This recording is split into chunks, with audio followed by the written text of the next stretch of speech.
if you were a bit confused by Boris Gelfand's rapid-fire analysis of his endgame against Wang Hao, well, let me go through those moves again and try to fill in some of the detail. So we join the game after move 34. Wang Hao has just played g4. He's trying to hold this endgame. And Gelfand played knight e1, and okay, the game went on, and really the Chinese player should have drawn. But Gelfand said that he was very tempted by this move knight d2, but he thought it should lead to a draw. But okay, let's see his analysis. So knight takes d2. Of course, black could take the bishop and try to hold this endgame, but well, rook and knight against rook and bishop with pawns on the same side of the board, this often gives pretty good winning chances for the rook and knight. Okay, so knight d2 is of course critical. So white has given up a piece. Bishop d6. So the rook has to come to e8. Well, rook takes h5. This is completely winning for white, of course. Too many pawns. So rook e8, absolutely forced. So black is rather tied up for a moment. So h6. So white threatens to exchange everything on e7 and then promote the pawn. So the knight has to come back. And now if h7, then the knight can get back and comes back to g6 and is safe. And Gelfand here during the game analysed rook takes bishop, so trading everything on e7, and then playing h7. So the knight has to come back, king comes up the board, king takes g4, and here, well, he correctly evaluated the position as drawn. He couldn't see how to make progress. For example, if f4, then f5 check, and the king comes across. And as Boris said in the video, basically he's just run out of pawns here. Although white still has the initiative, you can't really break through. You can't force a pawn through. For example, if d5, this can just be taken, and it should just be a draw. King here, well, there are two ways to draw. You can play d4, and then you'll be able to sacrifice the knight for the pawn, or you can even play knight takes, and well, both sides queen. So Gelfand actually analysed that position correctly, but he overlooked during the game this move king g3. He only found this after the game. And this gives white excellent winning chances. Okay, let's take a look. If f5, now this is winning. If black takes everything off, then the pawn queens, because now white's king has avoided this check. So instead of that, black has to play the knight back to g5 to stop the pawn.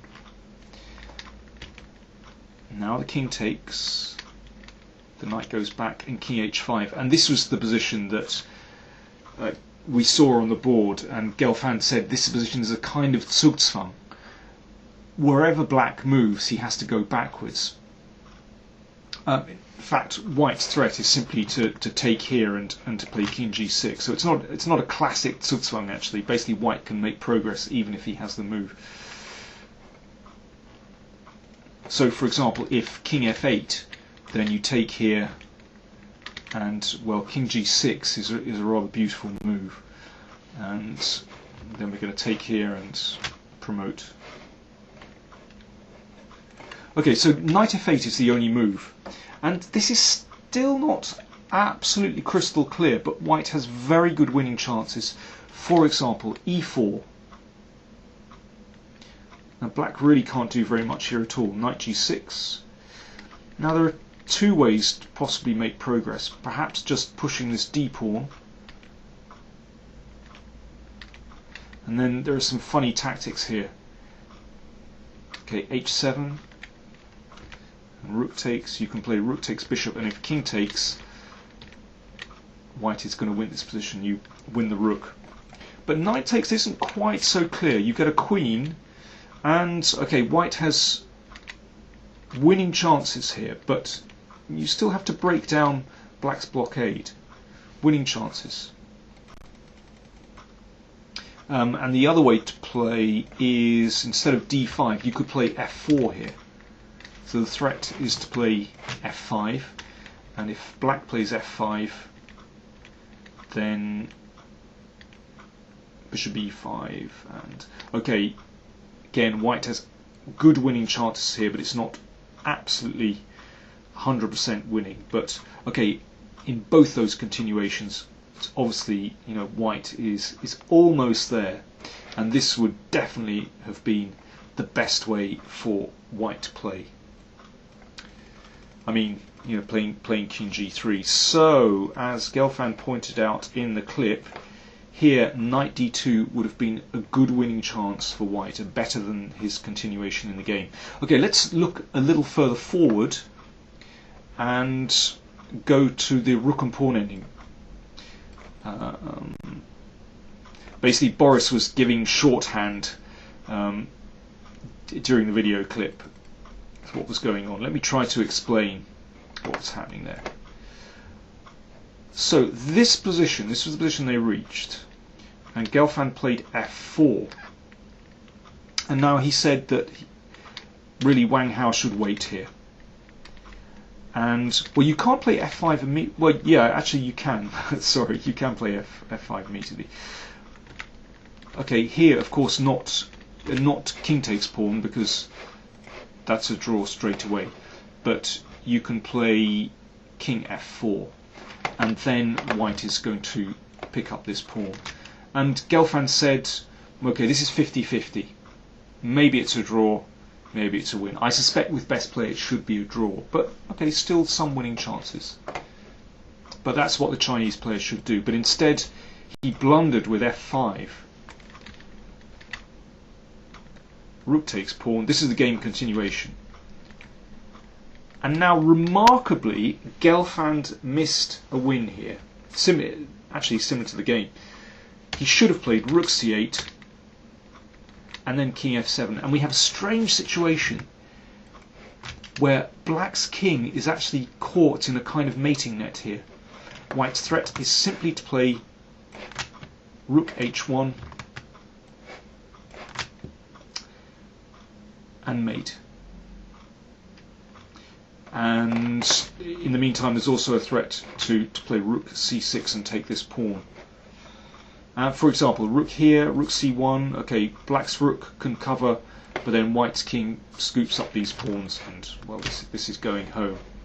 Instead, Gelfand played rook g7. As he said in the clip, he'd basically given up. He just thought this position was a draw and was just going through the motions. Rook here. This is the game. And now rook back, rook e4, rook d1. And now king f8 is just a draw. There's nothing doing here.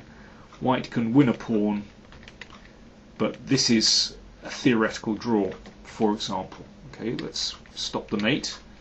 Now here, and this is known as Philidor's position. If you don't know your rook and pawn endings, you should know this position. This is the basic. And the rook prevents the king coming forward, and this is a draw. But instead, Wang Hao returned the favour and played king h7, allowing this killer move, king f7. King can't escape its fate because this pawn covers g5. That is still checkmate. A terrible end for the Chinese player. I really have so much sympathy for him. He fought so hard here and only blundered right at the end. And I don't know if you saw the video clips, but he was trying to put a brave face on it, but it was obviously distraught. But I thought it was fantastic of him even to be able to give an interview after the game, and to have the decency to to still still do his duty for the media. So credit to him, and credit to Boris Gelfand for finally winning through in this game. So there you are. I hope that explains things if you saw the clip. Thanks for watching.